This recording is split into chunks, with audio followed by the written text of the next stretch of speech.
and Robert for their maiden speeches. So while writing this speech, I thought to myself, I could either write something with statistics or let you guys know what Sheffield is like being a city of sanctuary. And the last time I had wrote something lengthy about Sheffield being a city of sanctuary was in 2008 or 9. I was in year 5, year 6, and this was the year after Sheffield became the first city to reach this status. It felt just like yesterday, sitting in my primary school classroom. I had my pencil in my hand, waiting for Mr. Cole to come in to tell us what we'll be doing for the day. However, his instructions were clear that day. Today you will write about why Sheffield is your city of sanctuary.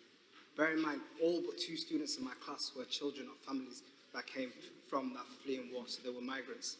So it was very intentional what he did that day. Together we crafted poems filled with hope, laughter, love. We dreamt of a world where everyone could find solace and acceptance. In fact, we didn't dream of it, we thought we lived in it at that time. Today, as I stand before you, I am reminded of the power of those words and the enduring impact they have on our collective spirit. I'd like to share some extracts of that poem that I wrote, since it's relevant and we are reaffirming our commitment. I will reaffirm what I had wrote, however, I won't read the whole poem. It was titled The Boy Born Under the Summer's Heat. I spoke about how Sheffield allowed me to access computers, travel, as I wrote, traveling the internet world, allowed me to pursue a passion of football at a young age. I wrote, I am a learner, passing my SATs, traveling onto GCSEs, flying to A-levels, driving to a career of the future. I wrote, I am Somali, combining with the sanctuary of Sheffield. I talked about how I can watch films in peace. I talked about seeing fireworks. And then I finished with, I am destiny, fate, but most of all, I'm a Sheffielder. Why did I share this with you all today? Because Sheffield wasn't just a place my mother seeked refuge, but it raised us. And that's what a sanctuary is. It isn't a place that just accepts people. It was my local primary school. It was Miss Simpson, with her kind eyes and gentle smile, who taught me the wonders of literature and sparked my imagination with every story she shared. She believed in me with unwavering support and instilled my confidence to chase dreams. It was Mr. Cole, who was like our personal Dumbledore.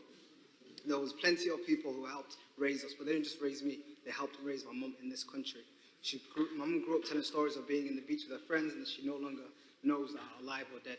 As the waves crashed against the shores back in Cllr, me and my friends playing in the sand, I remember looking at my mum's face and it radiated with joy. I realized in that specific moment, she relived her stolen childhood. That's what a sanctuary is.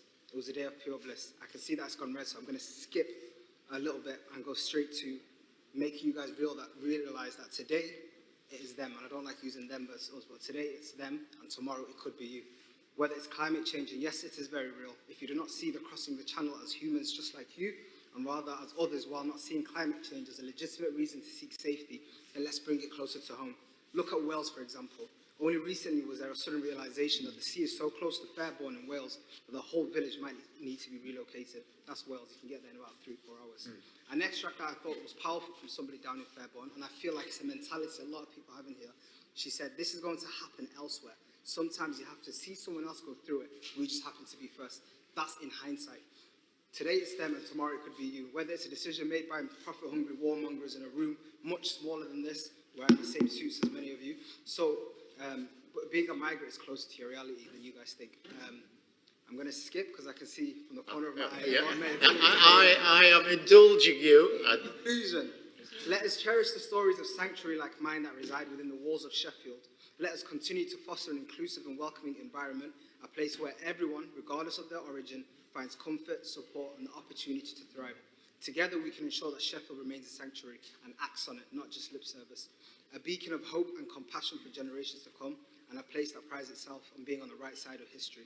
And let's be frank, if you do not support migrants, and if you do not repel the illegal migration bill, then it's as simple as you not seeing them as humans and falling into the psychological trap of the tabloids and our government who sensationalize this issue to make it look political. It isn't political because we're setting the agenda for the future for when everybody in this room might become migrants. So think about how you'd like to be dealt with.